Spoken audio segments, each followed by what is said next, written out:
I'd like to tell you about the strangest secret in the world.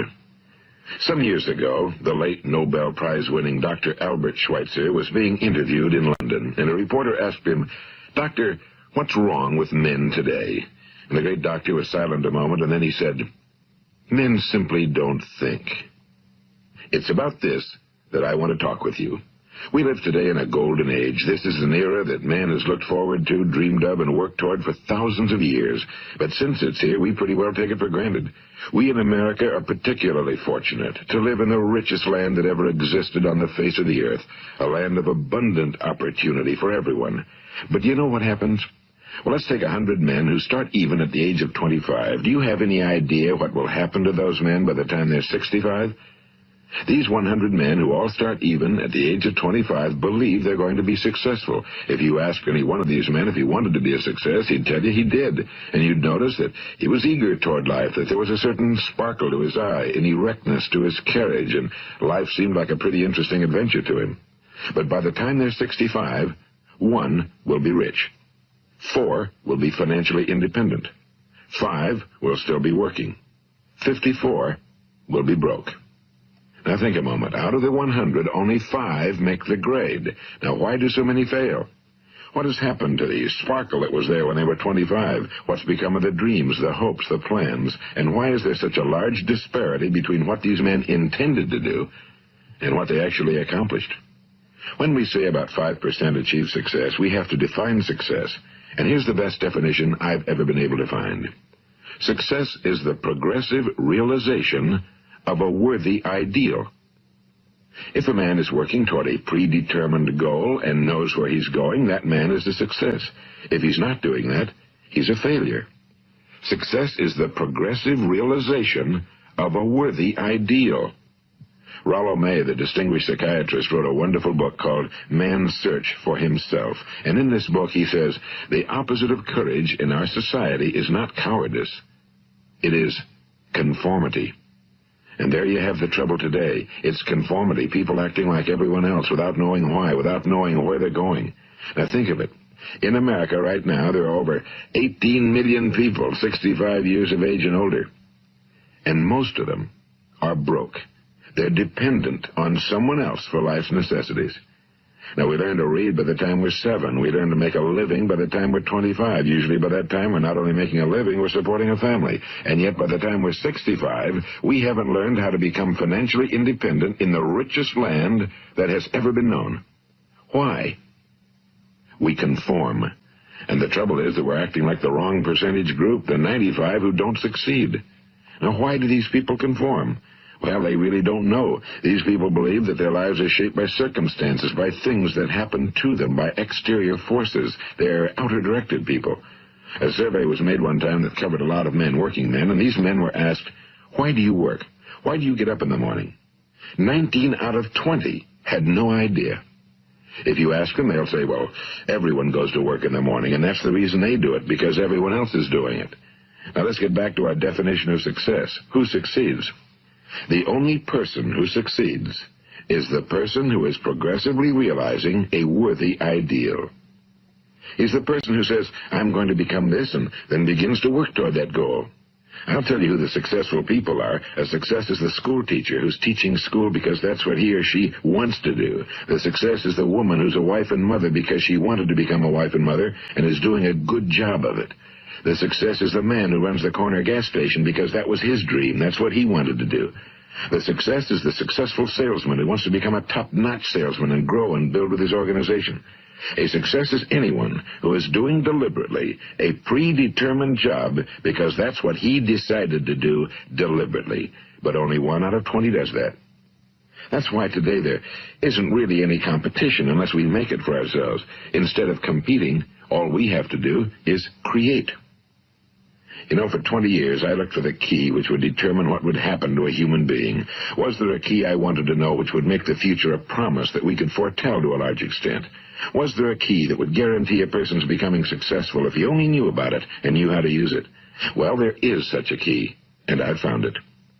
Have you ever wondered why so many men work so hard and honestly without ever achieving anything in particular, and others don't seem to work hard and yet seem to get everything?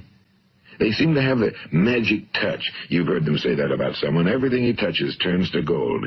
And have you ever noticed that a man who becomes successful tends to continue to become successful? And on the other hand, have you noticed how a man who's a failure tends to continue to fail? Well, it's because of goals. Some of us have goals, some don't. People with goals succeed because they know where they're going. It's that simple. Think of a ship leaving a harbor, and think of it with the complete voyage mapped out and planned. The captain and crew know exactly where it's going and how long it'll take. It has a definite goal. Now, 9,999 times out of 10,000, it will get to where it started out to get. Now, let's take another ship, just like the first, only let's not put a crew on it or a captain at the helm. Let's give it no aiming point, no goal, no destination. We just start the engines and let it go. I think you'll agree with me that if it gets out of the harbor at all, it will either sink or wind up on some deserted beach, a derelict. It can't go anyplace because it has no destination and no guidance, and it's the same with a human being. Take the salesman, for example. There's no other person in the world today with the future of a good salesman. Selling is the world's highest paid profession, if we're good at it and if we know where we're going. Every company needs top-notch salesmen, and they reward those men. The sky's the limit for them. But how many can you find? Someone once said the human race is fixed, not to prevent the strong from winning, but to prevent the weak from losing. The American economy today can be likened to a convoy in time of war. The entire economy is slowed down to protect its weakest link, just as the convoy had to go at the speed that would permit its slowest vessel to remain in formation. That's why it's so easy to make a living today. It takes no particular brains or talent to make a living and support a family today. So we have a plateau of so-called security, if that's what a person's looking for. But we do have to decide how high above this plateau we want to aim. Now let's get back to the strangest secret in the world, the story that I wanted to tell you today. Why do men with goals succeed in life and men without them fail? Well, let me tell you something which, if you really understand it, will alter your life immediately. If you understand completely what I'm going to tell you from this moment on, your life will never be the same again. You will suddenly find that good luck just seems to be attracted to you. The things you want just seem to fall in line, and from now on you won't have the problems, the worries, the gnawing lump of anxiety that perhaps you've experienced before. Doubt, fear, well, they'll be things of the past. Here's the key to success and the key to failure. We become what we think about. Now let me say that again. We become what we think about. Throughout all history, the great wise men and teachers, philosophers and prophets have disagreed with one another on many different things. It's only on this one point that they are in complete and unanimous agreement. Listen to what Marcus Aurelius, the great Roman emperor, said. A man's life is what his thoughts make of it. Disraeli said this. Everything comes if a man will only wait.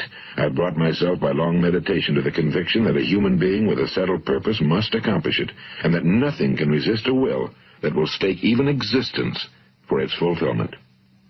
Ralph Waldo Emerson said this, a man is what he thinks about all day long. William James said, the greatest discovery of my generation is that human beings can alter their lives by altering their attitudes of mind. And he also said, we need only in cold blood act as if the thing in question were real, and it will become infallibly real by growing into such a connection with our life that it will become real. It will become so knit with habit and emotion that our interest in it will be those which characterize belief. And he also said, if you only care enough for a result, you will almost certainly attain it. If you wish to be rich, you will be rich. If you wish to be learned, you will be learned. If you wish to be good, you will be good. Only you must then really wish these things and wish them exclusively, and not wish at the same time 100 other incompatible things just as strongly. In the Bible, you read in Mark 9:23, if thou canst believe, all things are possible to him that believeth. My old friend Dr. Norman Vincent Peale put it this way, this is one of the greatest laws in the universe. Fervently do I wish I had discovered it as a very young man. It dawned upon me much later in life, and I found it to be one of the greatest, if not my greatest discovery outside of my relationship to God. The great law, briefly and simply stated, is that if you think in negative terms, you will get negative results. If you think in positive terms, you will achieve positive results. That is the simple fact, he went on to say, which is at the basis of an astonishing law of prosperity and success. In 3 words, believe and succeed. William Shakespeare put it this way: our doubts are traitors and make us lose the good we oft might win by fearing to attempt. George Bernard Shaw said, people are always blaming their circumstances for what they are. I don't believe in circumstances. The people who get on in this world are the people who get up and look for the circumstances they want, and if they can't find them, make them. Well, it's pretty apparent, isn't it? And every person who discovered this for a while believed that he was the first one to work it out. We become what we think about. Now, it stands to reason that a person who's thinking about a concrete and worthwhile goal is going to reach it, because that's what he's thinking about, and we become what we think about.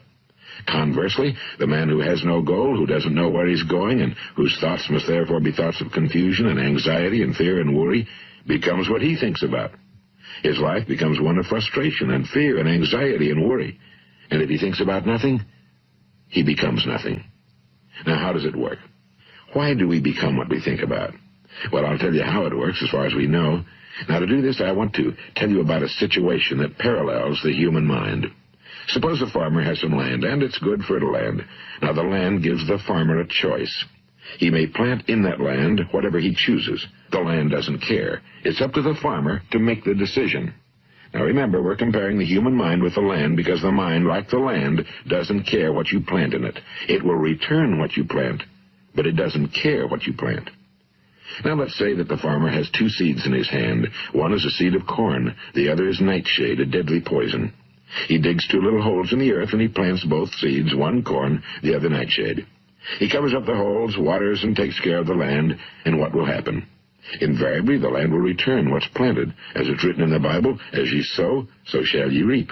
Now remember, the land doesn't care. It'll return poison in just as wonderful abundance as it will corn. So up come the 2 plants, one corn, one poison. Now, the human mind is far more fertile, far more incredible and mysterious than the land, but it works the same way. It doesn't care what we plant. Success, failure. A concrete, worthwhile goal, or confusion. Misunderstanding, fear, anxiety, and so on. But what we plant, it must return to us. You see, the human mind is the last great unexplored continent on Earth. It contains riches beyond our wildest dreams. It will return anything we want to plant. Now, you might say, well, if that's true, why don't people use their minds more? Well, I think they figured out an answer to that one, too. Our mind comes as standard equipment at birth. It's free, and things that are given to us for nothing we place little value on. Things that we pay money for, we value. The paradox is that exactly the reverse is true. Everything that's really worthwhile in life came to us free. Our minds, our souls, our bodies, our hopes, our dreams, our ambitions, our intelligence, our love of family and children and friends and country, all these priceless possessions are free. But the things that cost us money are actually very cheap and can be replaced at any time. A good man can be completely wiped out and make another fortune. He can do that several times. Even if our home burns down, we can rebuild it. But the things we got for nothing, we can never replace. The human mind isn't used because we take it for granted. Familiarity breeds contempt. It can do any kind of job we assign to it, but generally speaking, we use it for little jobs instead of big, important ones. Universities have proved that most of us are operating on about 10% or less of our abilities. So decide now, what is it you want? Plant your goal in your mind. It's the most important decision you'll ever make in your entire life. What is it you want? Do you want to be an outstanding salesman? A better worker at your particular job? Do you want to go places in your company, in your community? Do you want to get rich? All you've got to do is plant that seed in your mind, care for it, work steadily toward your goal, and it will become a reality. It not only will, there's no way that it cannot. You see, that's a law, like the laws of Sir Isaac Newton, the laws of gravity. If you get on top of a building and jump off, you'll always go down. You'll never go up, and it's the same with all the other laws of nature. They always work. They're inflexible. Think about your goal in a relaxed, positive way. Picture yourself in your mind's eye as having already achieved this goal. See yourself doing the things you will be doing when you've reached your goal. Ours has been called the phenobarbital age, the age of ulcers and nervous breakdowns and tranquilizers. At a time when medical research has raised us to a new plateau of good health and longevity, far too many of us worry ourselves into an early grave, trying to cope with things in our own little personal ways, without learning a few great laws that will take care of everything for us. These things we bring on ourselves through our habitual way of thinking. Every one of us is the sum total of his own thoughts. He is where he is because that's exactly where he really wants to be, whether he'll admit that or not. Each of us must live off the fruit of his thoughts in the future, because what you think today and tomorrow, next month and next year, will mold your life and determine your future. You're guided by your mind. I remember one time I was driving through eastern Arizona, and I saw one of those giant earth-moving machines roaring along the road at about 35 miles an hour with what looked like 30 tons of dirt in it. A tremendous, incredible machine, and there was a little man perched way up on top with the wheel in his hands guiding it. And as I drove along, I was struck by the similarity of that machine to the human mind. Just suppose you're sitting at the controls of such a vast source of energy. Are you going to sit back and fold your arms and let it run itself into a ditch? Or are you going to keep both hands firmly on the wheel and control and direct this power to a specific, worthwhile purpose? It's up to you. You're in the driver's seat. You see, the very law that gives us success is a two-edged sword. We must control our thinking. The same rule that can lead a man to a life of success, wealth, happiness, and all the things he ever dreamed of for himself and his family. That very same law can lead him into the gutter. It's all in how he uses it, for good or for bad. This is the strangest secret in the world. Now, why do I say it's strange, and why do I call it a secret? Actually, it isn't a secret at all. It was first promulgated by some of the earliest wise men, and it appears again and again throughout the Bible, but very few people have learned it, understand it. That's why it's strange, and why, for some equally strange reason, it virtually remains a secret. I believe that you could go out and walk down the main street of your town and ask one man after another what the secret of success is, and you probably wouldn't run into one man in a month who could tell you. Now, this information is enormously valuable to us if we really understand it and apply it. It's valuable to us not only for our own lives, but the lives of those around us, our families, employees, associates, and friends. Life should be an exciting adventure. It should never be a bore. A man should live fully, be alive. He should be glad to get out of bed in the morning. He should be doing a job he likes to do because he does it well. One time I heard Grove Patterson, the great late editor-in-chief of the Toledo Daily Blade, make a speech, and as he concluded his speech, he said something I've never forgotten. He said, "My years in the newspaper business have convinced me of several things. Among them, that people are basically good, and that we came from someplace, and we're going someplace. So we should make our time here an exciting adventure. The architect of the universe didn't build a stairway leading nowhere." And the greatest teacher of all, the carpenter from the plains of Galilee, gave us the secret time and time again. As ye believe, so shall it be done unto you. I've explained the strangest secret in the world and how it works. Now, on this side, I want to explain how you can prove to yourself the enormous returns possible in your own life by putting this secret to a practical test. I want you to make a test that will last 30 days. It isn't going to be easy, but if you'll give it a good try, it will completely change your life for the better. Now, back in the 17th century, Sir Isaac Newton, the English mathematician and natural philosopher, gave us some natural laws of physics which apply as much to human beings as they do to the movement of bodies in the universe. And one of these laws is that for every action, there is an equal and opposite reaction. Simply stated, as it applies to you and me, it means we can achieve nothing without paying the price. The results of your 30-day experiment will be in direct proportion to the effort you put forth. To be a doctor, you must pay the price of long years of difficult study. To be successful in selling, and remember that each of us succeeds to the extent of his ability to sell. Selling our families on our ideas, selling education in schools, selling our children on the advantages of living the good and honest life, selling our associates and employees on the importance of being exceptional people. To, of course, the profession of selling itself. But to be successful in selling our way to the good life, we must be willing to pay the price. Now, what is that price? Well, it's many things. First, it's understanding emotionally, as well as intellectually, that we literally become what we think about, that we must control our thoughts if we're to control our lives. It's understanding fully that as ye sow, so shall ye reap. Second, it's cutting away all fetters from the mind and permitting it to soar as it was divinely designed to do. It's the realization that your limitations are self-imposed and that the opportunities for you today are enormous beyond belief. It's rising above narrow-minded pettiness and prejudice.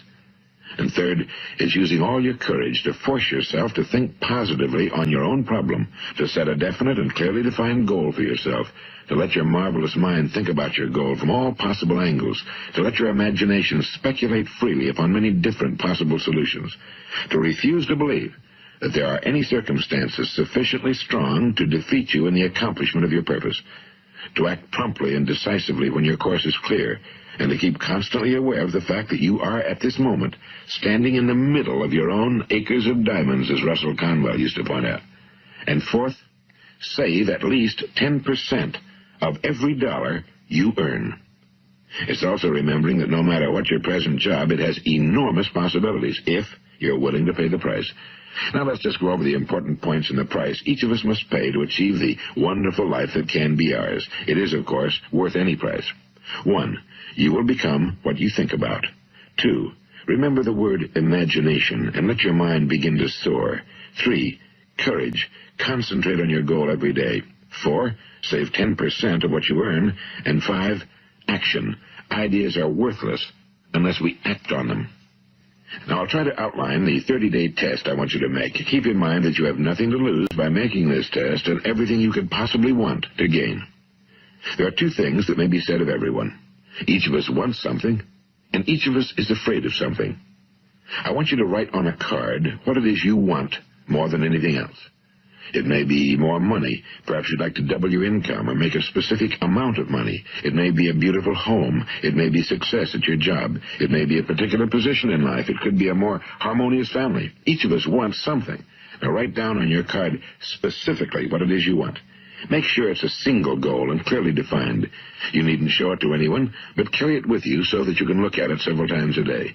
Think about it in a cheerful, relaxed, positive way each morning when you get up. And immediately you have something to work for, something to get out of bed for, something to live for. Look at it every chance you get during the day and just before going to bed at night. And as you look at it, remember that you must become what you think about, and since you're thinking about your goal, you realize that soon it will be yours. In fact, it's yours really the moment you write it down and begin to think about it. Look at the abundance all around you as you go about your daily business. You have as much right to this abundance as any other living creature. It's yours for the asking. Now we come to the difficult part. Difficult because it means the formation of what is probably a brand new habit, and new habits are not easily formed. Once formed, however, it will follow you for the rest of your life. Stop thinking about what it is you fear. Each time a fearful or negative thought comes into your consciousness, replace it with a mental picture of your positive and worthwhile goal. And there will come times when you'll feel like giving up. It's easier for a human being to think negatively than positively. That's why only 5% are successful. You must begin now to place yourself in that group. For 30 days, you must take control of your mind. It will think about only what you permit it to think about. Each day for this 30-day test, do more than you have to do. In addition to maintaining a cheerful, positive outlook, give of yourself more than you've ever done before. Do this knowing that your returns in life must be in direct proportion to what you give. The moment you decide on a goal to work toward, you're immediately a successful person. You are then in that rare and successful category of people who know where they're going. Out of every 100 people, you belong to the top 5. Don't concern yourself too much with how you're going to achieve your goal. Leave that completely to a power greater than yourself. All you have to do is know where you're going. The answers will come to you of their own accord and at the right time. Remember these words from the Sermon on the Mount, and remember them well. Keep them constantly before you this month of your test. Ask, and it shall be given you. Seek, and ye shall find. Knock, and it shall be opened unto you. For every one that asketh receiveth, and he that seeketh findeth, and to him that knocketh it shall be opened. It's as marvelous and as simple as that. In fact, it's so simple that in our seemingly complicated world, it's difficult for an adult to understand that all he needs is a purpose and faith. For 30 days, Do your very best. If you're a salesman, go at it as you've never done before, not in a hectic fashion, but with the calm, cheerful assurance that time well spent will give you the abundance in return you deserve and want. If you're a homemaker, devote your 30-day test to completely giving of yourself without thinking about receiving anything in return, and you'll be amazed at the difference it makes in your life. No matter what your job, do it as you've never done it before for 30 days. And if you've kept your goal before you every day, you'll wonder and marvel at this new life you've found. Dorothea Brand, the outstanding editor and writer, discovered it for herself and tells about it in her fine book, Wake Up and Live. Her entire philosophy is reduced to the words, act as though it were impossible to fail. She made her own test with sincerity and faith, and her entire life was changed to one of overwhelming success. Now, you make your test for 30 full days. Don't start your test until you've made up your mind to stick with it. You see, by being persistent, you're demonstrating faith. Persistence is simply another word for faith. If you didn't have faith, you'd never persist. If you should fail during your first 30 days, by that I mean suddenly find yourself overwhelmed by negative thoughts, you've got to start over again from that point and go 30 more days. Gradually, your new habit will form until you find yourself one of that wonderful minority to whom virtually nothing is impossible. And don't forget the card. It's vitally important as you begin this new way of living. On one side of the card, write your goal, whatever it may be. On the other side, write the words we've quoted from the Sermon on the Mount. Ask, and it shall be given you. Seek, and ye shall find. Knock, and it shall be opened unto you. Nothing great was ever accomplished without inspiration. See that during these crucial first 30 days, your own inspiration is kept at a peak. And above all, don't worry. Worry brings fear, and fear is crippling. The only thing that can cause you to worry during your test is trying to do it all yourself. Know that all you have to do is hold your goal before you. Everything else will take care of itself. Remember also to keep calm and cheerful. Don't let petty things annoy you and get you off course. Now, since making this test is difficult, some will say, why should I bother? Well, look at the alternative. No one wants to be a failure. No one really wants to be a mediocre individual. No one wants a life constantly filled with worry and fear and frustration. Therefore, remember that you must reap that which you sow. If you sow negative thoughts, your life will be filled with negative things. If you sow positive thoughts, your life will be cheerful, successful, and positive. Now, gradually, you will have a tendency to forget what you've heard on this recording. Play it often.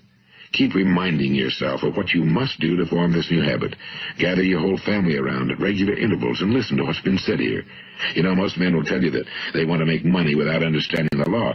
The only people who make money work in a mint. The rest of us must earn money. This is what causes those who keep looking for something for nothing or a free ride to fail in life.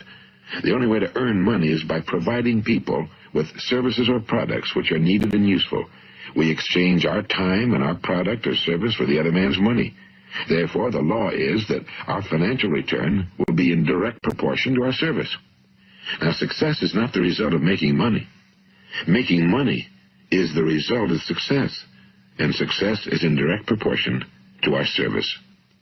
Most people have this law backwards. They believe that you're successful if you earn a lot of money. The truth is that you can only earn money after you're successful. It's like the story of the man who sat in front of the stove and said to it, "Give me heat, and then I'll add the wood."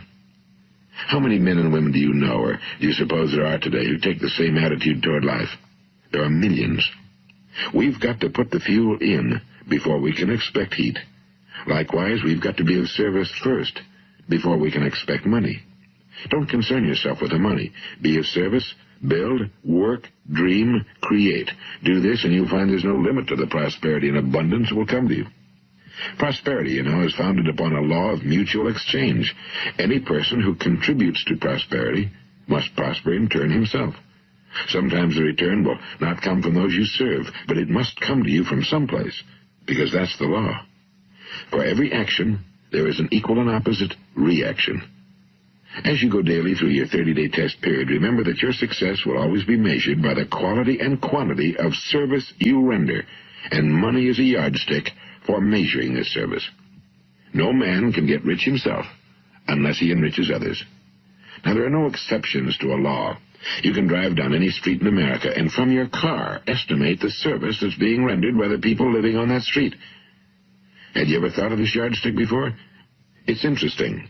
Some, like ministers and priests and other devoted people, measure their returns in the realm of the spiritual, but again, their returns are equal to their service.